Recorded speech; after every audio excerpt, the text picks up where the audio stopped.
दोस्तों आज हमारे पास एक पैनासोनिक का प्लाज्मा जैसे ही ऑन करते थे तो स्टार्टिंग में ग्रीन लाइट ब्लिंक हो गया तो 6 टाइम रेड लाइट में ब्लिंकिंग में आ जाता था। यानी ये हमारे जो फॉल्ट आया था पैनासोनिक का प्लाज्मा है बेसिकली ये 6 टाइम ब्लिंकिंग में फॉल्ट था इसका। तो ये वैसे मैं बता देता हूँ इसमें क्या फॉल्ट है और कौन सा ट्रिक है कैसे यूज़ करना है। तो सारी इसकी मैं आपको विधि बताऊंगा, बहुत इजी आप इसको रिपेयर कर सकते हो। तो सबसे पहले देखो ये 6 टाइम ब्लिंकी में इसमें जाने के कई कारण होते हैं, क्योंकि 6 टाइम ब्लिंकिंग में जाने कई कारण होते हैं। तो इसकी सारी मैं कंप्लीट आपको ऐसी विधि बताऊंगा, बहुत इजी। जो पैनासोनिक का प्लाज्मा है आप इसको इजी रिपेयर भी कर सकते हो। तो सबसे पहले मैं ये प्लाज्मा हमने खोला है तो ये इसका बेसिकली वाई बोर्ड है। देखो ये साइड्स में हमारा लेफ़्ट साइड हमारा वाई बोर्ड है और ये हमारा जेड बोर्ड है और ये हमारा सप्लाई का बोर्ड है और ये हमारा स्केलर बोर्ड और ये हमारा मदर बोर्ड है। तो वैसे मैं इसकी आपको ऐसी थ्योरी बताऊंगा, कभी आपको प्रॉब्लम आए तो बहुत इजी इसको रिपेयर भी कर सकते हो। क्योंकि देखो जब से सबसे पहले आपने क्या देखना है, जब भी आपका देखो सबसे पहले जो देखने वाली बात है, जैसे ही आप जो 6 टाइम ब्लिंकिंग में जाने के कई कारण तभी मैंने बता रहा हूँ होते हैं। क्योंकि सबसे पहले आप मैं ऐसे कारण बताऊँगा बहुत इजी, इसमें फ़ॉल्ट आप निकाल भी सकते हो। तो सबसे पहले हमें समझना ज़रूरी है कि हमारी पावर सप्लाई ओके है या नहीं है। सबसे पहले ज़रूरी काम है हमारा, सबसे पहला हमारा स्टेप है। क्योंकि सबसे पहले देखो इस सप्लाई में देखो मैं बता दूं, ये हमारा 5 वोल्ट का SMP से लगा हुआ है। ये हमारा ब्रिज सर्किट बना है, ब्रिज से हमारा ये DC वोल्ट बनते हैं। तो ये हमारा PW में पावर IC लगा, ये हमारा 5 वोल्ट बनते हैं। ये 5 वोल्ट हमारे देखो स्टैंड में मदरबोर्ड को जाते हैं। ये देखो हमारे 5 वोल्ट सप्लाई बनी, ये हमारी इस मदरबोर्ड को जाएगी और मदरबोर्ड से स्टैंड बाय ओपन होगा। स्टैंड बाय ओपन होने के बाद हमारी ये जो सेकंड स्टेप है, ये हमारी 15 वोल्ट सप्लाई बनेगी। ये हमारी 15 वोल्ट सप्लाई, देखो जब कोई भी प्लाज्मा होगा सबसे पहले ये आपने देखना है 5 वोल्ट आपकी सप्लाई या 3.3 सप्लाई बनेगी।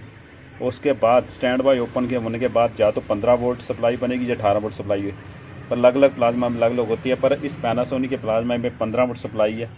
ये हमारा सेकंड स्टेप है 15 वोल्ट सप्लाई। और थर्ड स्टेप है हमारा, ये हमारी बेसिकली 56 वोल्ट सप्लाई और हमारी 110 वोल्ट सप्लाई, ये PFC सर्किट सप्लाई है। ये आपने देखना हमारी ये सप्लाई बनती कि नहीं बनती। जैसे ही प्लाज्मा आप ऑन करोगे तो हमारी देखो 5 वोल्ट सप्लाई पहला स्टेप है बन गई। और 5 वोल्ट के सप्लाई बनने के बाद जैसे ही देखो मैं बताता हूँ आपको, ये देखो ये रिले ऑन हुई हमारी इस जैक पे। देखो ये स्टार्टिंग पे कुछ सेकंड के लिए 190 वोल्ट और 15 वोल्ट, यानी ये सप्लाई हमारी जेड बोर्ड को भी जाती है और हमारी उधर वाई बोर्ड को भी जाती है।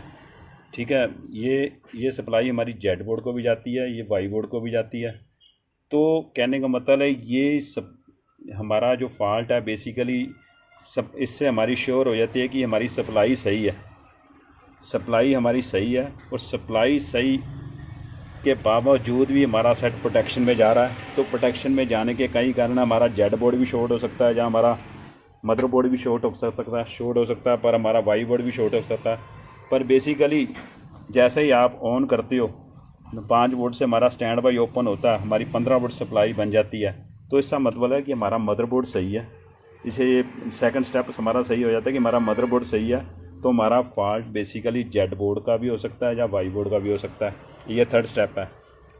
तो ये तो इसमें कौन सा आपने फॉल्ट श्योर करना है कि हमारा फॉल्ट जेड बोर्ड में हो सकता है या वाई बोर्ड में हो सकता है, तो ये समझना भी ज़रूरी है।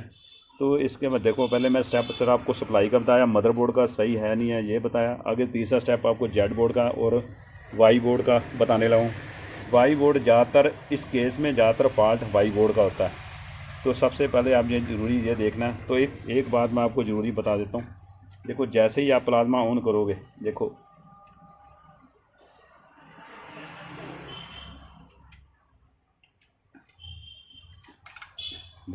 जैसे ही आप प्लाज्मा ऑन करोगे, देखो यहाँ हमारी देखो ग्रीन लाइट, ये हमारी ग्रीन लाइट है, स्टिल होनी चाहिए। अगर ये लाइट स्टिल नहीं होती तो समझ लो आपका प्लाज्मा बार बार प्रोटेक्शन में जाएगा। तो बेसिकली ये हमारी सप्लाई तो बन रही थी, यानी इधर भी हमारी 190 वोल्ट सप्लाई बन रही थी, 190 95 वोल्ट वाई बोर्ड को भी सप्लाई जाई जा रही थी। और हमारी इस जेट बोर्ड को भी सप्लाई सही जा रही थी, तो फिर भी हमारा ये प्लाज्मा प्रोटेक्शन में जा रहा था। तो क्या ये जो पैनासोनिक का प्लाज्मा होता है थोड़ा डिफ़िकल्ट होता है क्योंकि इसको रिपेयर करना। तो इसमें केस में आपका कौन सा फॉल्ट निकलता है, सबसे पहले आपको मैं टोटली आपको इसको ऐसा प्रोसेस बताऊंगा कि आप इजी इसमें फ़ॉल्ट निकाल भी सकते हो।